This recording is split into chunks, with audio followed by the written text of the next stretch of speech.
असा अहंकाराला प्राप्त व्हा. मी योगी आहे, मी योग करतो, मी काय करतो तर मग मी याग करतो.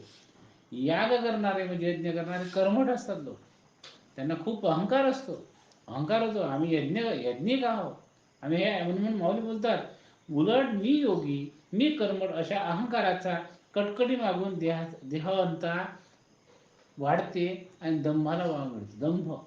दंभ म्हणजे काहीच करायचं नाही, उलटच काहीतरी करायचं. आणि म्हणून माऊली बोलतात योग याग विधी येणं हे सिद्धी, वयाची उपाधी दंभधर्म. आता वयाची उपाधीच आहे ती. मी याज्ञिक आहे, मी हे केलं, मी ते केलं, हे सगळं दंभाला घेतं आणि वयाची उपाधी दंभ निर्माण होतो. आणि म्हणून माऊली बोलतात भाविविन देव नकळे निसंदेह. भाव नसला तर भावाशिवाय देवाचं खरं स्वरूप निसंदेह आपल्याला कळणार नाही, भावाशिवाय देव कळणार नाही.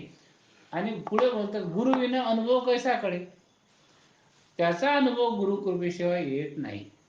या आपल्याला जे परमार्थ शास्त्रात प्राप्ती करायची ते गुरुशिवाय तो अनुभव येऊ शकत नाही. मी स्वतः काही करतो असं जर म्हटलं काही प्राप्ती होत नाही. हो, हा तर सूक्ष्मचा प्रवास आहे अध्यात्मशास्त्राचा. साधा प्रवास. तुम्हाला मॅकॅनिक व्हायचं असेल तर मॅकॅनिकच्या हाताखाली काम करावं लागतं. मग सांगते तो पहिल्यांदा म्हणते फक्त इंजिन खोलून ठेव, मग मी सांगतो. मग तो काहीतरी सांगते म्हणजे काहीतरी हे झालं. एखाद्या साधं वकील व्हायचं असलं तर 2-4 सिनियर वकिलाकडे राहावं लागते, त्याच्या फाईल सांभाळावं लागतात, त्याचे गठ्ठे घेऊन जावं लागतात, त्याचे बोलणे खावं लागतात आणि मग काहीतरी कळते. पैलवानगी शिकायची असले तर तरी सुद्धा गुरु लागतो. आणि म्हणून माऊली बोलतात गुरुविन अनुभव कैसा, भावेविण देव न कळेस नाही. भावाशिवाय देव कळत नाही आणि भाव नसला तर देव कळण्याचा प्रश्नच उद्भवत नाही. गुरुविन अनुभव कैसा कळे, अनुभव गुरुकृपेशिवाय येत नाही. स्पष्ट नियम आहे. गुरुची अध्यात्मशास्त्रामध्ये नितांत आवश्यकता आहे. आणि म्हणून माऊली बोलतात गुरुविन अनुभव कैसा कळे, तपेविन दैवत दिदल्याविन प्राप्त. तपेविन तपश्चर्या, तपे म्हणजे तपश्चर्याशिवाय कोणतेही दैवत प्रसन्न होत नाही. तपश्चर्याशिवाय काहीही होत नाही. आपण म्हणतो हा मनुष्य काय होता, ॲटो चालवत होता, आज काय झाला, तो मुख्यमंत्री झाला. साधा झाला काय, ॲटो चालवता तो आपोआपच मुख्यमंत्री झाला काय.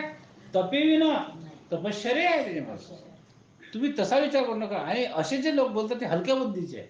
ते काय म्हणतात, मी पाहिलं मोदीला काय चहावाला होता आणि तो मुख्यमंत्री, आज काय झाला, पंतप्रधान झाला. तसं नाही आहे ते, त्याची तपश्चर्या आहे त्याच्यामुळे. तुम्ही तपश्चर्या विसरता आणि तुम्ही काय आणि त्या तपश्चर्या विचारून तुम्ही त्याच्यावर बोट ठेवता. म्हणून काका म्हणतात की तुम्हाला गुरुपद जरी प्राप्त झालं, काकाचं वाक्य आहे, गुरुपदाला योग्य झाले तरी तुम्ही घरचे लोक तुम्हाला मानत नाही. घरचे लोक तुम्हाला ते जुनच मानतात. काय म्हणतात, तो आपलाच, याला काय समजते. आणि म्हणून माऊली बोलतात तपश्चर्या कोणते दैवत प्रसन्न होत नाही. तपेविन दैवत दिदल्याविन प्राप्त. आणि दिदल्याविन प्राप्त म्हणजे कोणी दिल्याशिवाय काही मिळत नाही. सद्गुरूने सांगितल्याशिवाय आपल्याला काही कळत. तपेविन दैवत दिदल्याविन प्राप्त. आणि पुढे माऊली बोलतात गुजीविन हित कोण सांगे. श्री गुरूंनी हिताच्या गोष्टी सांगितल्या नाही तर दुसरा कोण सांगणार. म्हणजे काय, याचा अर्थ काय, गुजीविन हित कोण सांगे. गुज गोष्टी म्हणजे आतल्या अंतकरणातल्या गोष्टी, ज्या सूक्ष्म गोष्टी, ज्या अनुभवाच्या गोष्टी आहेत, त्या गुरुशिवाय कोणी सांगत नाही. श्री गुरूंनी हिताच्या गोष्टी सांगितल्याशिवाय दुसरा कोण सांगणार. माऊली म्हणतात श्री गुरु सांगतात. आणि माऊली पुढे म्हणतात ज्ञानदावे सांगे दृष्टांताची मात.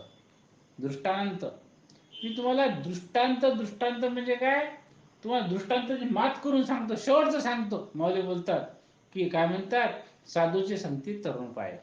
साधूच्या संगतीमध्येच तरुण उपाय आहे. तुम्ही या माऊली म्हणतात की या साधूच्या संगतीत माया तरुण जाण्याचा उपाय करतात. म्हणजे ही माया जी आहे ना, याला तरुण जायचं असलं तर कोण सांगेल, फक्त सद्गुरू सांगते. आणि म्हणून माऊली म्हणतात जीवाचे श्रीहर्षी ऐक्य सिद्धीत झाले म्हणजे सिद्धी म्हणजे सिद्धी नव्हे. काका म्हणतात जीवाचे श्रीहरीशी ऐक्य. जीव आणि शिवाचं ऐक्य म्हणजे सिद्धी. आणि म्हणजे ही सिद्धी जर प्राप्त करायची असेल तर कोणाकडे जावं लागेल? साधूची संगती तरुण पाहिजे. आणि माऊली पुढे म्हणतात असेच असं झालं आहे, जो साधूच्या गेला, सद्गुरूकडे गेला त्याला सिद्धी प्राप्त झाली. सिद्धी म्हणजे कोणती प्राप्त झाली? रिद्धी सिद्धी नव्हे. सद्गुरूच्या सानिध्यात गेला त्याला परमात्मा सिद्धी म्हणजे ती शेवटची स्वरूप प्राप्ती होते. अन्य चमत्कारांना शुद्र सिद्धी म्हणतात. चमत्कार असं काहीतरी काढून द्यायचं, काही रक्षा द्यायची, काहीतरी चमत्कार दाखवायचे, याला काय म्हणतात. म्हणून इथं साक्षात्काराला वाव नाही. काका म्हणतात साक्षात्कार काय? साक्षात तेच होणं, ब्रह्म होणं, याला साक्षात्कार म्हणतात. आणि म्हणून या खऱ्या सिद्धीसाठी योग आणि यज्ञ यांच्यावर अवलंबून राहणे योग्य नाही. या मृत्यू लोकामध्ये योग हा जो आहे, आता त्याचा प्रभाव गेला, एका काळात होता, आता ते शक्य नाही. नियम, आसन, प्राणायाम इत्यादी योगाच्या अंगाचा संबंध स्थूलाजी देहाचे असल्याने योगाचे देहाचे प्राधान्य आहे. योगामध्ये देहाचं प्राधान्य आहे. आपण योग करतो, काय होते योगाने?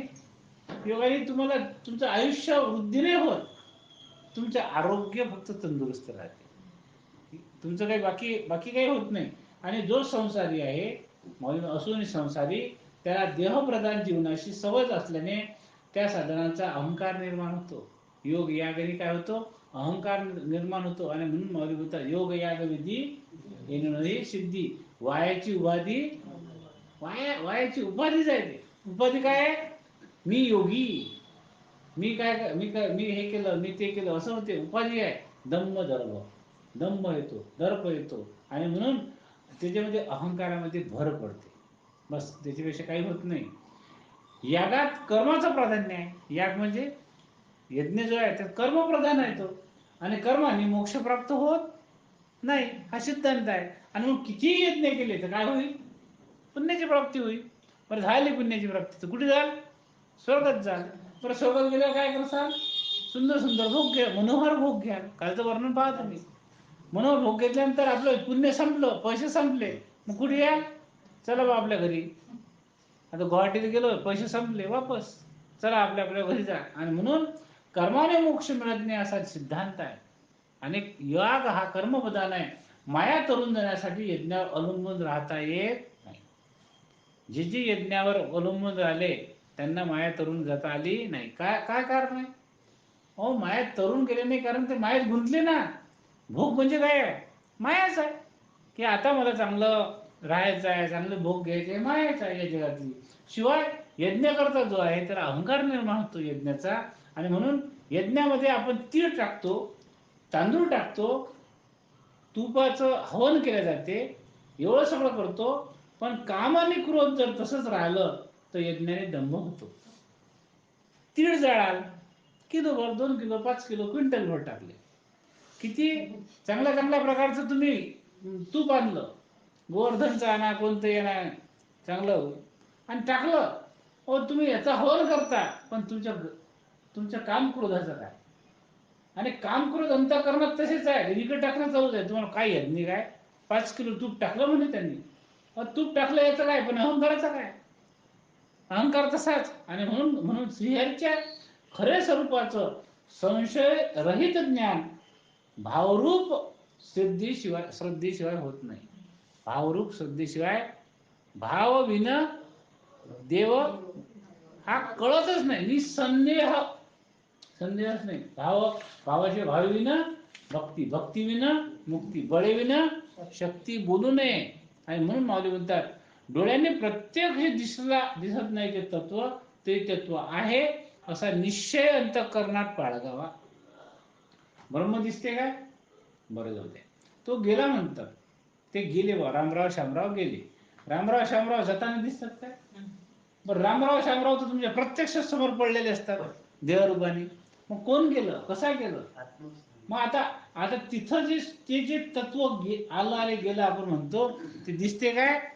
तसं ते तत्व जे आहे तो आहे, ते तत्व आहे असा पक्का निश्चय असावा. त्या निश्चयाच्या बळावर अनुभव ज्ञानाचे त्यांना फळ मिळते. निश्चय असावा, असा निश्चय झाला की अनुभव येतो. आणि म्हणून श्रीहरी च्या स्वरूपाच्या गुज गोष्टी आपल्याला कोण सांगतात? तत्वज्ञानाच्या रूपाने, भक्ताच्या रूपाने, प्रवचनाच्या रूपाने, आशीर्वादाच्या रूपाने आत्महित सांगणारे सद्गुरू आहे. आणि बाकीच्या जगात कोण सांगतात? बाकी जगातला काय सांगतात? तू प्लॉट घे, 500 रुपयाने घे, 1000 रुपयाने विकून देतो. हे गुज गोष्टी लौकिकातली आहे. हे याच्यातली गुज गोष्टी नाही. पण ते सांगतात तू कोण आहेस? तू ब्रह्म आहेस, असं सद्गुरू सांगतात. आणि म्हणून विशिष्ट दैवताला प्रसन्नेसाठी विशिष्ट तप करावं लागतं. काही हवे असेल तर कोणाला काही द्यावं लागतं, हा नियम आहे. तुम्हाला कोणाच्याकडे अहेर नेला तर त्याच्याकडून अहेर येतो. पण त्याच्याकडे तर अहेरच नेला नाही, आपण लग्नात गेलो नाही, त्याच्याकडे लग्नात गेलो तर लग्न देतो. त्याच्याकडे 100 रुपयाचं पाकिट देतो तर 100 रुपयाचं पाकिट देतो. त्याच्याकडे जर भारीपैकी साडी नेली तर मग ते आठवते त्याला की भारीपैकी साडी आणली होती, आपल्याला भारी घ्यावं लागेल. कर्ज काढतो पण भारी देतो. म्हणून अशा ठिकाणी आपण करतो की जिथून वापस काहीतरी मिळेल. आणि म्हणून व्यवहारात सुद्धा हा नियम आहे, काहीतरी द्यावं लागते तर काहीतरी मिळते. त्याप्रमाणे श्रीगुरूंनी दिल्याशिवाय श्रीहरीचं ज्ञान होत नाही. मग श्रीहरीचं ज्ञान देणारे जे सद्गुरू आहेत त्यांना काही दिलं पाहिजे ना. मग त्यांना काय द्यावं? मग आपल्या दोन लिस्ट तयार आहे. एक पेढ्याचा पुडा. आता गुरुपौर्णिमा आली. कधीची आहे गुरुपौर्णिमा? 13 तारखेला. एक पेढ्याचा पुडा, एक हार आणि एक पाकिट. आमचा त्यांचा संबंध संपला. ते म्हणतात तू आता दासबोधाचा अभ्यास कर. शक्य नाही. तू ज्ञानेश्वरी दररोज वाचत जा. वेळच नाही. बरं तू पंचदशी वाचली काय? काका माझ्याकडे तो ग्रंथच नाही. बरं तू इंगळे साहेबांकडे आहे? माझं त्यांच्याकडे जाणंच होत नाही. त्यांचा वर्ग 8 वाजता असतो. त्यांचा आमचा हाच संबंध. म्हणजे ते म्हणतात वर्गाला जा, मला आज वेळ नाही. आणि त्यांना जे नको आहे ते आपण देतो. याची काही गरज आहे काय? काकांना हार, पेढे, पाकिट याची मुळीच आवश्यकता नाही. आपला भाव म्हणून आपण घेऊन जातो, त्याच्यापेक्षा काही नाही. त्यांना याची आवश्यकता नाही. आवश्यकता काय आहे की अभ्यास करा, चिंतन करा, मनन करा, स्वरूप प्राप्ती करा. हे त्यांच्या अंतःकरणातल्या गुज गोष्टी आहेत. त्यांना काय वाटतं की माझ्या यांनी हवावं, मला जे स्वरूप प्राप्त झालं यांना मिळावं. पण म्हणून श्रीहरीने दिल्याशिवाय काय द्यावं? त्यांना सेवा द्यावी. सेवा कोणती द्यावी? काही एक सेवा आहे. त्यांची चरणाची सेवा करावी, हा एक सेवेचा प्रकार आहे. दुसरा सेवेचा काय प्रकार आहे की त्यांनी दिलेलं ज्ञान लोकांना सांगावं, हा एक सेवेचा प्रकार आहे. त्यांनी जे ग्रंथ रूपाने दिलं ते आपल्या शब्दात लोकांसमोर मांडावं. पण तिसरा प्रकार काय आहे की त्यांचे जे विचार आहेत ते विचार लोकांपर्यंत जावे, याची व्यवस्था करावी. म्हणून त्यांच्या वतीने जे प्रवचन करतात त्यांची व्यवस्था करावी. कधी ते आपल्याकडे आले तर त्यानं वाहनाने मूर्तिजापूरला घेऊन जावं, दुसऱ्या गावाला घेऊन जावं, त्यांची राहण्याची व्यवस्था करावी. हे काय सेवेचं स्वरूपच आहे. पण या सगळ्या स्वरूपात कोणतं स्वरूप जर असेल सेवेचं, त्यांचे विचार लोकांपर्यंत जावे, त्याने दिलेला खाऊ लोकांना वाटावा, मी खातो तुम्ही खा. आणि म्हणून श्रीगुरु रूप दैवताच्या प्रसन्नेसाठी श्रीहरीच्या उपासनेचे तप करावे लागते. श्रीहरीच्या उपासनेचे तप. आता श्रीहरीची उपासना काय आहे की ते स्वरूप सद्गुरूंनी सांगितलं त्याची जाणीव लोकांना करून देणे. की नेमकं देवाचं स्वरूप काय आहे. अजूनही लोकांना वाटते देव नावाची अशी आकाराला आलेली मूर्तीच आहे काय. म्हणून काहीतरी मला असं हात करून देव दिसावा, त्यातून किरण निघावे, मी काही न करता बरं ऑनलाईन असं काहीतरी होईल काय, हा चमत्कार होणे नाही. आणि म्हणून इथं इथं माऊली बोलतात देहाचे अनावश्यक कौतुक, आपल्या आपल्या देहाचं अनावश्यक कौतुक करतो. म्हणून मग हँडसँड करावं काय, काका म्हणत नाही, टापटीप ठेवावं, प्रसंगानुरूप त्याला सजवावं. कारण ते कार्यक्रमाची शोभा वाढवावी लागते. एखाद्या फंक्शनला बोलावलं नीटनेटके कपडे घालून जावंच लागते, कारण त्या कार्यक्रमाचं ते वैभव असते. तिथं मळके कपडे दिले तर त्याची शोभा होऊन जाईल. शोभा वाढणार आहे काय? शोभा वाढेल नाही, शोभा होऊन जाईल. आणि म्हणून अनावश्यक कौतुक, मी म्हणजे शरीर आहे असं वाटणं म्हणजे अनावश्यक कौतुक आहे. इंद्रियांचे लाड पुरवणं. इंद्रियांचे लाड पुरवणं म्हणजे की सतत बस आता मला हे पाहिजे, मला हे नको, म्हणून सतत हवं नको ते सतत विचार करणं. आणि हे थांबल्याशिवाय श्रीहरीची उपासना करणं शक्य नाही. कारण इंद्रियाच्या अधीन जो आहे तो इंद्रियांना मान देतो. मात्र हे तत्व जे आहे हे जर प्राप्ती करायचं असेल तर इंद्रियाची चोरून जेवी तयाशी ते फावे, असे माऊली बोलतात. इंद्रियाच्या चोरून जेवा लागते. म्हणजे काय करावं लागते, इंद्रियांचा दरवाजा बंद करावा लागते, तेव्हा याचा याचा आपल्याला काय होते, याचा स्वाद घेता येतो. इंद्रियाला कवाड बंद करावं लागते त्याचं. इंद्रियाचा कवाड जोपर्यंत उघडा आहे तोपर्यंत त्याची प्राप्ती होत नाही. आणि म्हणून त्यामुळे देह तादात्म्य वाढते. आणि देह तादात्म्य जर कमी करायचं असेल तर तुम्हाला हरी तादात्म्य वाढवावं लागेल. देह तादात्म्य कमी करायचं असेल, हरी तादात्म्य हरीच्या स्वरूपाचं सतत चिंतन करावं लागेल. हे सगळं कशामुळे घडते, गुरुकृपेशिवाय आपल्याला मुक्ती मिळत नाही. गुरुकृपाच साच, माऊली बोलतात गुरुकृपाच साच, सत्य आहे फक्त गुरुकृपा. आतापर्यंत कितीतरी उदाहरण आहे की ज्यांचा पूर्व सुकृत झालं, सद्गुरूंची कृपा झाली, त्यांना तुम्हाला काही करताना दिसत नाही, पण त्यांनी पाहिलं तर त्या स्वरूपाला. आणि म्हणून इथं माऊली बोलतात, माऊली सांगतात, निवृत्ताच्या संगतीत म्हणजे माझ्या सद्गुरूंच्या कृपेने मला त्याचा लाभ झाला. असा ज्ञानदेव म्हणे, निवृत्ती निर्गुण दिदले संपूर्ण. ज्ञानदेव म्हणे मी ज्ञानदेव म्हणतो, माझे निवृत्तीनाथ कोण आहेत, निर्गुण आहेत. म्हणजे कसे आहेत ते, प्रत्यक्ष परब्रह्म आहे. आणि दिदले संपूर्ण माझ्या, मला संपूर्ण ज्ञान त्यांनी दिलं. माऊलींनी इथं असं म्हटलं काय, त्यांनी थोडंसं दिलं नाही. एक अनुक्रमे लादले समाधी धन जे आपले, जे बांधून मज देतले गोसावी मज. 18व्या अध्यायात माऊलीची ओळी आहे. गुरुक्रमानं अनुक्रमानं आलेलं जे ज्ञान आहे, ग्रंथ बांधून दिले गोसावी मज. गोसावी शब्दाचा अर्थ आहे माझे सद्गुरू. माझ्या सद्गुरूने काय केलं, हा जो खाऊ आहे हा ठेवा, गुरु परंपरेनं संप्रदायपूर्वक जो आलेला आहे तो माझ्या सद्गुरूने मला दिला आणि मी तुम्हाला देतो.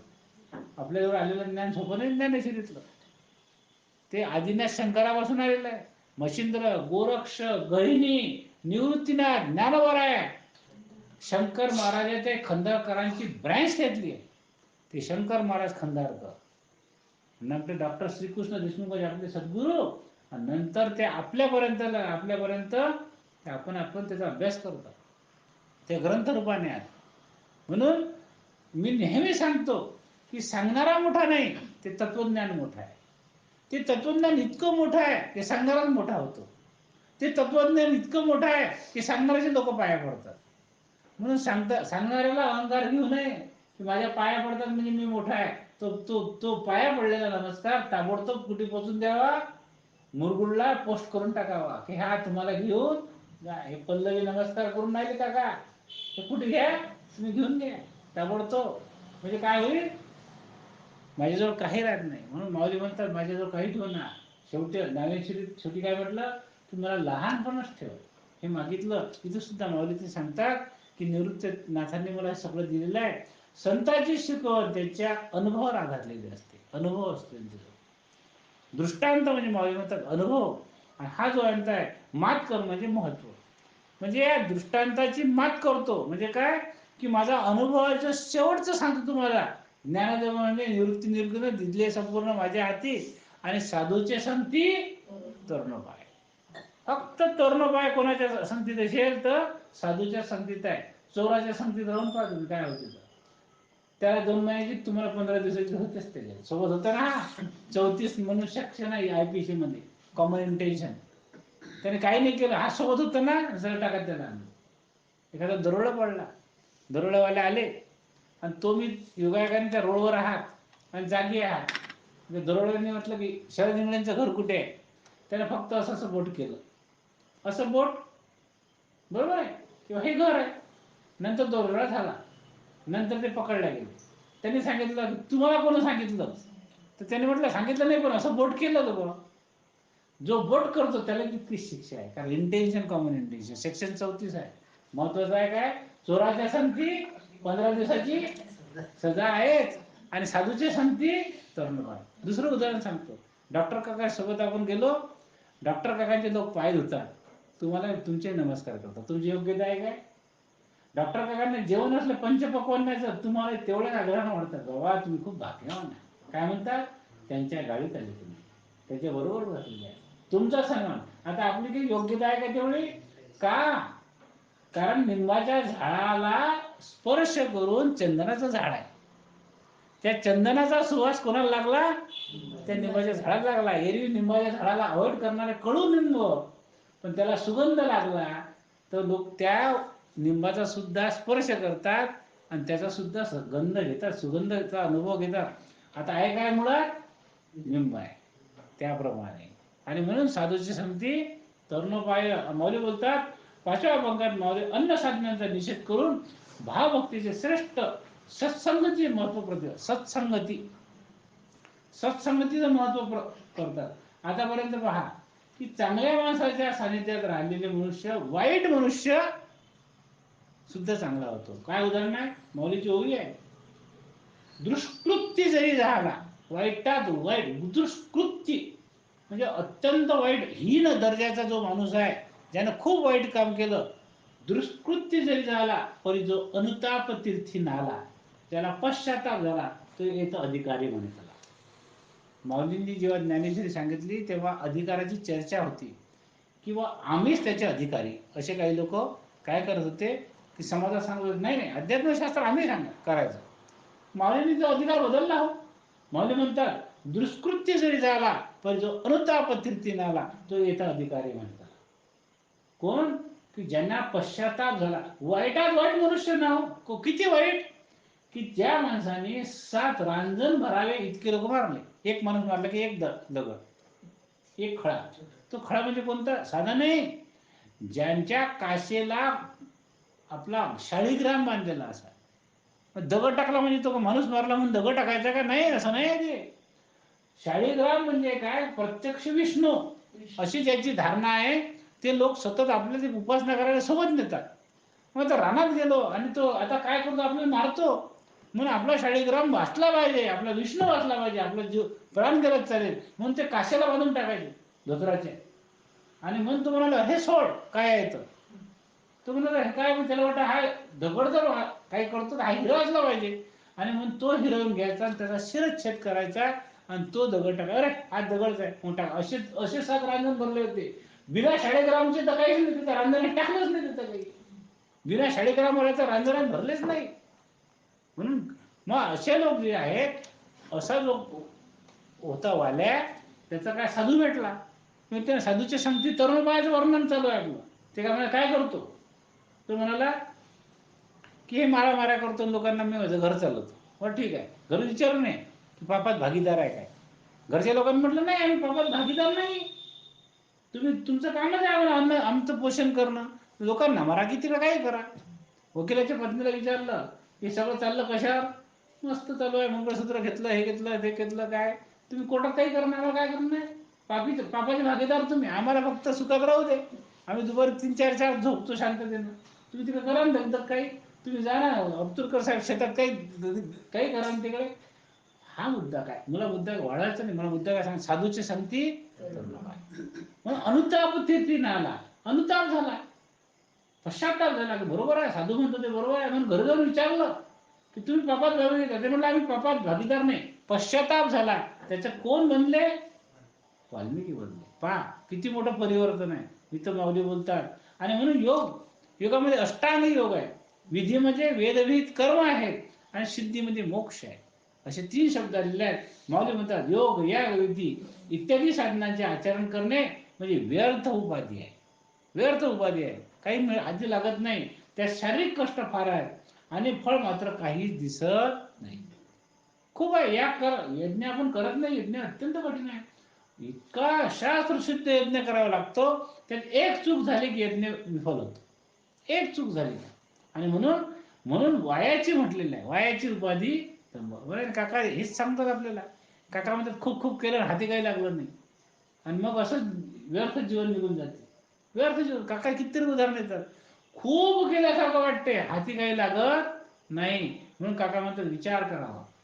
काही काही लोक इतक्या चुकीच्या पद्धतीने अध्यात्म करतात, खूप आध्यात्मिक वाटतात, हाती काहीच लागत नाही. अशी कितीतरी उदाहरणं आपल्याला सांगता येतील. आणि माऊली पुढे म्हणतात योगाभ्यासाने कदाचित अनिमादिकी सिद्धींचा लाभ झाला तरी त्या लौकिक आहेत.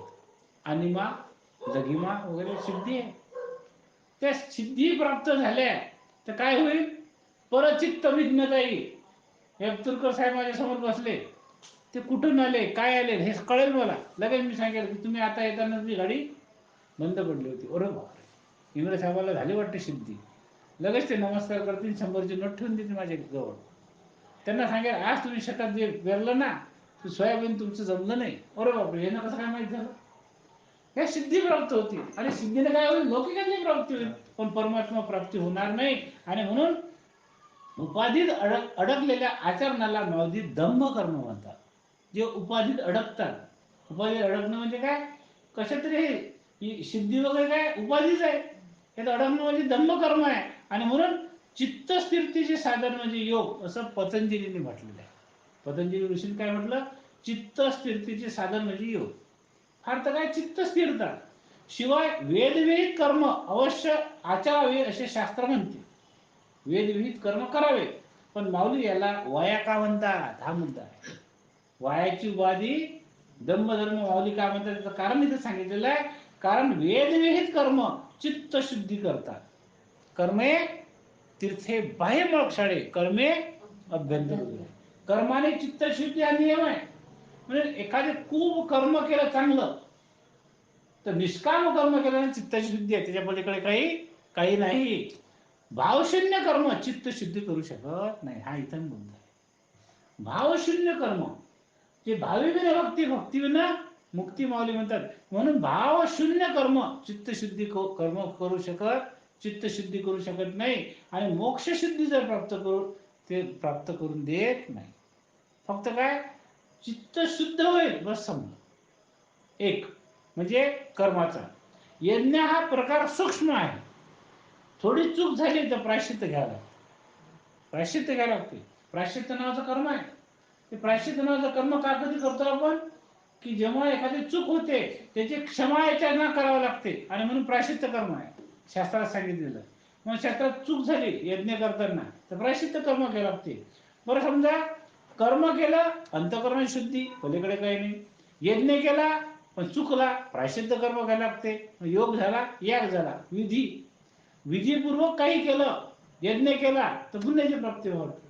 आणि पुण्याची प्राप्ती ते स्वर्गात जातो. आणि स्वर्गात गेल्यानंतर पुन्हा भोगतो.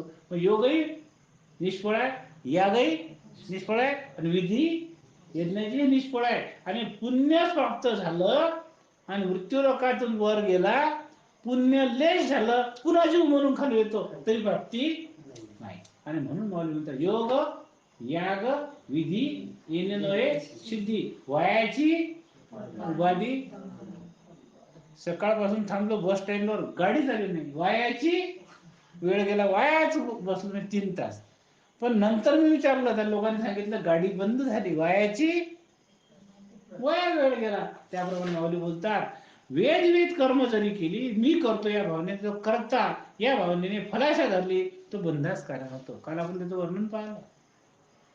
अंतःकरणात जर हेतू धरून केलं, काहीतरी हेतूरहित काही कर्म केलं की मला काही नको, ते ईश्वराला प्राप्त होईल. पण इथं वेदविहित कर्म केलं, पण मी करतो या भावनेने केलं, त्याचा करता तो होतो. मी करतो एक. आणि त्या भावनेने धरलं, मला काहीतरी प्राप्त हो, फलाशा धरली, तर एकची पुढे करती, कालचं वर्णन. आणि ते काय फलाशा धरतात, मला यज्ञ कर्म केल्यानंतर मला स्वर्गात जायचं आहे, आणि यज्ञाचा भोक्ता मी जो आहे मला विसरतात. त्याप्रमाणे मुक्तीस कारण होत नाही. आणि म्हणून कर्म मुळात निर्दोष नाही, कारण कर्माने बंधन प्राप्त होते. पण कोणतं कर्म करावं, माते पाविजे ते शुद्ध पुण्य. माझी प्राप्ती करण्यासाठीच फक्त कर्म केलं, ते मला प्राप्त होते, ज्यात फलाशा रहित आहे. तुम्हाला फलाशा नको आहे आणि कोणतीही अपेक्षा नाही. आणि म्हणून इथं माऊली म्हणतात, भाविविना देव न कळे निसंदेह, गुरुविना अनुभव कैसा कळे. भावाशिवाय देव ज्याप्रमाणे कळत नाही, तेव्हा गुरु भाविविना देव न कळे निसंदेह, गुरुविना अनुभव कैसा कळे. गुरुशिवाय अनुभव कळत नाही. गुरुशिवाय कितीही आपण अध्यात्मशास्त्राचं वाचलं घरच्या घरी, तर तुम्हाला प्राप्ती होत नाही. का नाही कळत, कारण तिथे सद्गुरु कृपाच लागते. म्हणून नेहमी मी सांगतो तुम्हाला की शेतकऱ्यांना कितीही शेतात दगदग केली तर पीक येणं हे कोणाच्या हाती आहे, पीक येणं निसर्गाच्या हाती आहे. म्हणजे परमेश्वराची कृपा असली तर होते, नाहीतर आलेल्या पिकाचे पैसे मिळत नाहीत, शेतातलं पीक घरात येत नाही आणि घरातलं पीक मार्केटमध्येही जात नाही. म्हणून खूप कापूस झाला तरी भाव येत नाही आणि भाव आला तर कापूसच नसतो. म्हणजे त्याला काहीतरी लागतेच, त्याला काहीतरी परमेश्वराची योजनाच लागते असं म्हणायला हरकत नाही. त्याकरता गुरुकृपेची अध्यात्मशास्त्रात आवश्यकता असते. आपणास जोपर्यंत शंका आहे तोपर्यंत अनुभव नाही हे पक्का आहे. शंका, काल मी सांगितलं वर्णन काकांचं की सतत शंका शंका शंका आहे, म्हणजे तुम्हाला काही आत मुरलेलं नाही. सर्व निसंदेहाचं निरासन श्रीगुरु करतात. तुमचं संदेहाचं निरासन कोण जर करू शकत असेल तर फक्त श्रीगुरु. संदेह आहे तुमच्या मनात, मी कोण आहे, कुठून आलो, कुठे जाणार आहे, सगळं उत्तर कोण देतात? सद्गुरू देतात. आणि विद्वान कदाचित निरुत्तर करतील. विद्वान काय करतात? निरुत्तर करतात. जो प्रचंड बुद्धिमत्ता आहे तो तुम्हाला निरुत्तर करून उत्तर देण्याच्या मनस्थितीत तुम्ही राहणार नाही. पण सद्गुरू तुम्हाला निसंशय करतात. हा एक फरक आहे. काय फरक आहे? विद्वान तुम्हाला निरुत्तर करतात पण सद्गुरू तुम्हाला निसंशय करतात. संशय नाही राहत मी ब्रह्म आहे, हा संशय पक्का तुमच्या अंतर. मी ब्रह्माशिवाय दुसरं काही आहे हा संशय निघून जातात. मी ब्रह्म आहे असा अढळ तुमच्या अंतःकरणात निर्णय होऊन जातो. असे सद्गुरू दुर्लभ आहे, ते भेटणं कठीण आहे. ते दुर्लभ आहे पहिली गोष्ट, नंबर 1. ते भेटणं कठीण आहे, नंबर 2. आणि भेटल्यानंतर ओळखणं कठीण आहे. बाकीची कठीण आहे, एक तर भेटतच नाही, दुर्लभ. काय दुर्लभ आहे? पूर्व पुण्य नसलं तर भेटत नाही. बरं समजा भेटले तर तिथं भेटल्यानंतर हेच सद्गुरू आहे हे ओळखा येत नाही. जाऊ दे घेऊ कधीतरी, हा माणूसच दिसतो बा, आपल्यासारखं काय शर्ट पॅन्ट घातलेला आहे वगैरे, आपल्यासारखं बोलतात, आपल्यासारखे चहा पितात, म्हणजे हे काही परब्रह्म नाही असा पक्का निर्णय होत नाही. म्हणजे भेटणं कठीण, पूर्व सुकृत नाही. भेटले तर ओळखणं कठीण आणि ओळखले तर त्यांना ओळखलं समजा तर त्यांना आपण ऍक्सेप्ट करणं गुरु म्हणून तेही कठीण. आणि पूर्व सकृत नसलं तर त्याचा अनुग्रह कठीण. बरं झाला अनुग्रह तर त्यांनी दिलेला मंत्र म्हणणं कठीण. बरं समजा म्हटलाच तर ते अंतःकरण देणं कठीण. बरं त्यांनी जे उपासना म्हटली तेही कठीण. किती कठीण आहे? सगळा कठीणचा आहे. त्याला दृढ निश्चय पाहिजे, अत्यंत निश्चय पाहिजे. बुद्धीचं खूप ताकद लागते त्याला. आणि म्हणून आपण आजचे काम उद्या लोटायची सवय असते, म्हणून उद्या पूर्वा असं करत करत काही सिद्धीला जात नाही. म्हणून त्या सद्गुरूंनी दिलेला मंत्र, सद्गुरूंनी दिलेली उपासना ही आपण अंतःकरणात तीच एक केली पाहिजे, तीच केली पाहिजे. आणि माऊलीचा तो आग्रह आहे. आणि म्हणून माऊली पुन्हा पुन्हा आपल्या सांगतात, म्हणून हरिमुखी म्हणा, हरिमुखी म्हणा. आता सद्गुरू जे आहेत ते दुर्लभ आहेत. दुर्लभ आहेत म्हणजे की ते सद्गुरू पदावर अलताफलता वस्तू आहे, ते पद नाही आहे. ते खऱ्या अर्थाने ते की आमदार खासदारचे पद आहे काय? ते तो अधिकार आहे. तो अधिकार ज्यांना स्वरूप प्राप्ती म्हणतात. आणि त्यांची कृपा जी आहे आपल्याला उद्धार करते, त्यांची कृपा. मग कृपा काही दृश्य आहे काय? चला गेलो मी निवडगडला, काका म्हणाले एक काम कर, एक पावशेर घेऊन जात सध्याची, नंतर 3 पावशेर मी नंतर घेतो, असं म्हणणार आहेत काय? कृपा कृपा म्हणजे काय आहे? कृपा म्हणजे काय? तुम्हाला सदा वर्णन सांगतो की एखादा मनुष्य माझा मित्र आहे तर तुम्ही म्हणाल तो इंगळे साहेबाचा मित्र आहे ना म्हणून तो असा करतो, कारण ते वकील हातचे आहेत ना म्हणून तो भीत नाही. म्हणजे काय? त्यांची त्याच्यावर कृपा आहे. आता मी त्याच्याकडे कृपा केलेली असते काय वकील म्हणून? नाही. पण असा किंवा तो आहे म्हणून त्याचे मित्र आहेत म्हणून त्याचं प्रोटेक्शन आहे, अशा अर्थाने. म्हणजे हे अदृश्य आहे पण ते मानावे लागते. आणि ते आहे मानावे लागते म्हणजे सुरुवातीला मानावे लागते, पण ती सद्गुरूची कृपा आहे. सद्गुरूंचा संकल्प त्यांच्या अंतःकरणातला अगदी म्हणजे वर्णन सांगतो तुम्हाला, अनुभव सांगतो, अनुभव करतो ते नंतर सांगितलं की ऑफलाईन. मुद्दा इथंच आहे, तपिविन दैवत दिव्याने प्राप्त गुजीविनत इथं कोण सांगली. तपिविन दैवत तप 3 प्रकारचं आहे. कोणतं? श्रीमद भागवतामध्ये वायुभक्षण हे एक तप सांगितलेलं आहे. केवळ जलपान हे तप सांगितलेलं आहे. शुष्क पान सेवन करणं, तेच खाऊन राहणं हे तप सांगितलेलं आहे. याला देह शोषण होते. वायुभक्षण करणं, पाणीच पिणं, कोरडे पाला खाणं हे सांगितलेलं आहे. तैत्तिरीय उपनिषदामध्ये वेद अध्ययन आणि अध्ययन हे सांगितलेलं आहे. फक्त कानावून जाऊ द्या, फार महत्वाचं नाही. आणि हेच तप महाभारतामध्ये मन इंद्रियांचं एकाग्र हेच परमतप मानलेलं आहे. आणि गीतेमध्ये काही वाचिक मानसिक तप सांगितलेलं आहे, हे तपच आहे. पण मुख्यत्वे कोणतं आहे तर मुख्यत्वे भगवत प्राप्तीचं प्रत्येक साधन, भगवत प्राप्ती करणं आणि त्यासाठी केलेलं साधन याला तप असं म्हणतात. माऊली सुद्धा म्हणतात. माऊलीचं तपाचं उदाहरण, हे सगळं तपाचे उदाहरण जाऊ दे. माऊलीचं कोणतं उदाहरण आहे की माऊली म्हणतात ईश्वराची प्राप्ती करण्यासाठी केलेले प्रयत्न, दृढ निश्चय करणं याला तप म्हणतात. माऊली त्यासाठी उदाहरण दिलं, सटवीची रात्री जेवी न विसंबेची बाती जेवी. सटवीची रात्र म्हणजे पाचवीचे दिवस असतील बाळ झाल्यानंतर, त्या दिवशी दिवा विजू देत नाही. एक तिथं बहीण पेन ठेवतात किंवा बाळ येईल, सटवी येईल, माझ्या बाळाचं भाग्य लिहील. मग ते जर दिवा विजला तर लिहिणार नाही. आपल्या अशी धारणा आहे, मग आपण रात्री दिवा विजू देत नाही. ज्याप्रमाणे तो त्या दिवशी पाचव्या दिवशी आपण दिवा विजू देत नाही, त्याप्रमाणे आपल्या ईश्वर निर्णय आपल्या चित्तात सदा वाहणे, सतत ठेवणे. ईश्वर आहे आहे आणि आहे. आणि म्हणून माऊली तपाचे दोन प्रकार सांगतात. स्वरूप प्राप्तीसाठी प्राणेंद्रिय आणि शरीरदेहाची आठणी करणे हेच तप.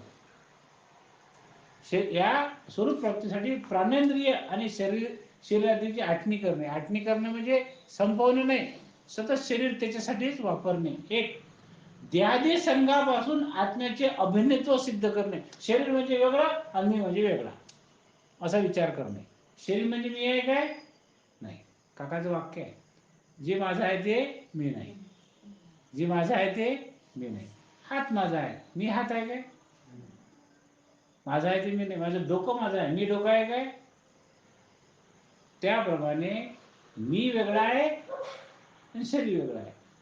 आता माझं अंग ठणकते तर मी ठणकतो म्हणतो की अंग ठणकते म्हणतो आपण?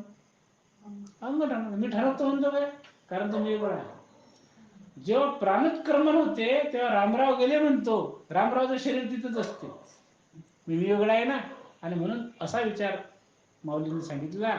आणि म्हणून दिदल्या विना प्राप्तीचा विचार करतात. माऊली म्हणतात पूर्वजन्मी काही दान केलेलं असेल तर या जन्मी पूर्वजन्मातील संचित, ते संचित जे आहे त्यानुसार क्रिया घडते. दिदल्या विना प्राप्त, ते काही दिलं असेल ते या जन्मात घडेल. बरं. एक, गुजीहीन हित, गुजीविन हित कोण सांगे. आता गुजीविन म्हणजे सद्गुरू इतके उदार असतात की ते काय करतात, त्यांच्या हृदयात जे आहे ते सांगून टाकतात. ते हातचं ठेवतात काय? पहिल्यांदा एक डाव सांगतो, शेवटचं ठेवतो आपल्याजवळ उलटीन म्हणून. पण सद्गुरू मात्र ठेवत नाही. त्यांचा शेवटचा डाव कोणता आहे त्याच्याजवळ? सद्गुरूंजवळ स्वरूप प्राप्ती. काकाचा पहिल्या वाक्याचं स्वरूप सांगतो पासून सुरुवात करतात. कुठेच ठेवत नाही, हाती ठेवत नाही. त्यांचा असा आग्रह आहे की जे मला प्राप्त झालं ते तुम्हाला प्राप्त व्हावं. गुजीविन हित कोण सांगे. आणि म्हणून गुह्यतम, गुह्य अनुभव ते आपल्याला सर्वांसमोर उघड सांगतात. प्रगट गुह्य बोल विश्व, पूर्ण विश्व ब्रह्म करायचं आहे. माऊलीने हाती ठेवलं काय? नाही. प्रगट गेलं. कोणतं प्रगट केलं? गुह्य प्रगट केलं. आणि म्हणून निकट असतात त्यालाच गुज सांगतो. तुम्हाला एक आयडिया सांगतो मी आता, तुम्हाला अंक सांगतो असं म्हणतो. कोणाला सांगतो आपण? जरा जवळ आहे, मी तुला एक गोष्ट सांगतो. म्हणजे काय? गुजीविन हित कोण सांगे. म्हणून निकट असतो त्याला गुज सांगितले जातात. सद्गुरू आपल्याला अत्यंत निकटवर्ती आपण त्यांचे असतो अनुग्रहित, म्हणून त्याला आपल्याला सांगतात गुरु साहेबांवर हित पाहता. म्हणून आपला गुह्य ठेवा, आपल्याला ते गुह्यतम गुह्य आपल्याला देतात. आणि माऊली म्हणतात दृष्टांताची माळ. ज्ञानदेव म्हणे दृष्टांताची माळ. दुसरा म्हणे स्वानुभवाची गोष्ट. मला जो अनुभव आला त्याला स्वानुभव म्हणतात. माऊली म्हणतात मला जो अनुभव आला तो दृष्टांताची माळ सांगतो की या सत्संगती वाचून आत्मानुभव येतच नाही. गुरुशिवाय तुम्हाला तो अनुभव येत नाही. आणि म्हणून माऊलीच्याकडे जा. माऊली म्हणतात ते ज्ञान गा बर्वे. कोणतं ज्ञान? बर्व, शुद्ध ज्ञान, ते ज्ञान, ते बर्व ज्ञान गा बर्वे. जरी मती अति आणावे. तुम्हाला असं वाटत असेल मनात आणावं तर या संताया भजावे सर्वस्वेशी. संताला कसं भजा? सर्वस्व द्या. सर्वस्व त्याचं भजन करावं, त्याचं चिंतन करा, त्याच्याकडे जा. पण ते कोण आहे संत? माऊली म्हणतात जे ज्ञानाचा पुरठा. कुठा म्हणजे काय? ज्ञानाचा मोठा भांडार आहे. मग त्या भांडारामध्ये जायचं असेल तर काय करा, सेवा हा दरवंठा. या घरात यायचं असेल तर दरवाजा काय आहे, दरवाजा आहे. म्हणून त्यांची सेवा करणं हाच त्यातला दारवंट आहे. मग मग कसं करा, त्यांची सेवा कशी करा, तर माऊली म्हणतात तनू तनामी. माऊली तनू वापरला आहे. तनू म्हणजे मऊ केला शब्द. तनू मनू मनाने आणि जीवे पूर्ण जीव ओतून चरणाशी लागावे त्यांच्या, कोणाच्या, सद्गुरूच्या. आणि अगर्वता करावे दास्य सगळं. डॉक्टर काकांच्या आपल्याशिवाय होतच नाही असा अहंकार नाही करावा. अगर्वता करावे, गर्व न करता त्यांचं दास्य करावं. कोणतं, सकल. ते म्हणतील ते सकल दास्य करावं. मग काय होईल, मग अपेक्षित ते आपले, आपल्याला जे अपेक्षित आहे तेही सांगितले पुसले. आपण जे विचारतो ते सांगतील, पण त्याचा परिणाम माऊली बोलतात, जेणे अंतःकरण बोधले संकल्पांना येईल. तुमच्या अंतःकरणाचा जे संकल्प आहे तर तो संकल्प अंतःकरण बोधले, तुमचं अंतःकरणाला बोध होऊन जाईल आणि मग संकल्प विकल्प येणार निसंशय होऊन जाणार. आणि शेवटी सर्व साधन माऊली म्हणतात सद्गुरूंच्या चरणाजवळ अर्पण केले, त्यांची भक्ती केली, त्यांची सेवा केली तर साधूचे संगती करणं पाहिजे. असा 5वा अभंग माऊली सांगतात. माऊली इथे थांबतात. माऊली पुन्हा एक विनंती करतात की दररोजचा अभ्यास वर्ग 8 वाजता चालू करा. माऊली म्हणतात 8 वाजून 10 मिनिटं, 8 वाजून 15 मिनिटं होतात. त्यामुळे माऊलींची अशी इच्छा आहे की बरोबर सांगणाऱ्यांना 7 वाजता येऊन बसावं ऑफिसमध्ये आणि ऐकणाऱ्यांना 8 वाजता यावं. सांगणाऱ्याने 7 वाजता यासाठी यावं की त्यांनी अभ्यास करून ठेवावा आणि ऐकणाऱ्याने 8 वाजता यावं की बरोबर त्यांनी 1 तास ऐकायला पाहिजे, असं माऊली म्हणतात.